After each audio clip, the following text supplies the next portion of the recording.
নমস্কার বন্ধুরা, কেমন আছেন সবাই? আমার চ্যানেলে আপনাদের সবাইকে স্বাগত জানাই। চলে এসেছি আবারও একটা রান্নার ভিডিও নিয়ে। তো আজকে রান্না করব শোল মাছ সবজি দিয়ে। তো সবজিটা আমার ওলকপি, সিম আর আলু দিয়ে রান্না করব শোল মাছ। তার জন্য আমি সবজি মাছ সবগুলো কেটে নেব। কেটে নিয়ে তারপরে আপনাদের দেখাবো। এই যে আমার শোল মাছটা কাটাও হয়ে গেছে, কেটে ভালো করে ধুয়ে নিয়েছি। এবারে হলুদ লবণ মাখিয়ে নেব।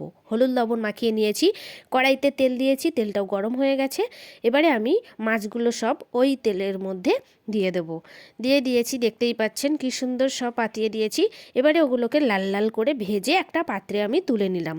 কড়াইতে এখনও তেল থেকে গেছে, তো ওই তেলের মধ্যেই আমি দিয়ে দেব 2-3টে রসুনের কোয়া থেতো করে রেখেছিলাম, সেটা দিয়ে একটু নেড়ে নিয়েছি। এবারে দিয়ে দিলাম পেঁয়াজ কুচি দিয়ে এবারে একটুখানি নেড়ে চেড়ে নেবো।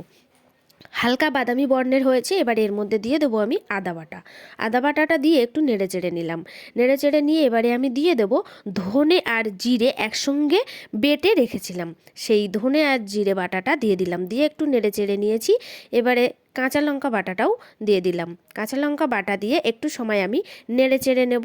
নেড়ে চেড়ে নিয়ে আমি এর মধ্যে, এই মশলার মধ্যে দিয়ে দেব স্বাদ মতো লবণ দিয়ে তারপরে আমি দিয়ে দেবো এর মধ্যে পরিমাণ মতো হলুদ গুঁড়ো দিয়ে একটু সময় আমি এটাকে নেড়ে চেড়ে নেব। নিয়ে মশলাটা একটু ভাজা ভাজা হবে, তেল ছাড়বে মশলার গা দিয়ে, ঠিক এরকম সময় আমি সবজিগুলো সব দিয়ে দেব। সিম, ওলকপি আর আলু কেটে সুন্দর করে ধুয়ে রেখে দিয়েছিলাম, তো সেটাই আমি মশলার মধ্যে দিয়ে দিলাম। এবার এটাকে আমি কিছু সময় নেড়ে চেড়ে নেব।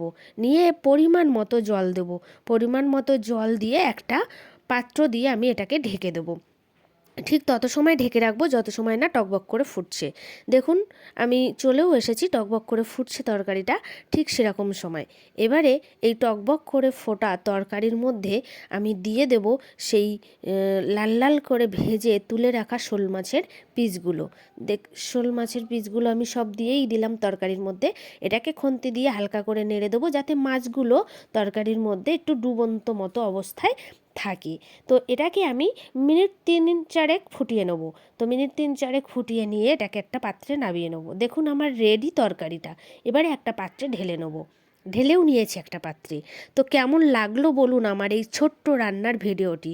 যদি ভালো লাগে অবশ্যই কমেন্ট করে জানাবেন। আমার চ্যানেলে আপনি যদি নূতন হন অবশ্যই সাবস্ক্রাইব করে আমার পাশে থাকবেন। তো আর কেমন লাগলো অবশ্যই কিন্তু জানাবেন। এমনভাবে সবজির সঙ্গে শোল মাছ দিয়ে রান্না করে খাবেন, দেখবেন খুব সুন্দর লাগবে। দেখা হবে আবার একটা ভিডিও নিয়ে, ততক্ষণের জন্য টাটা।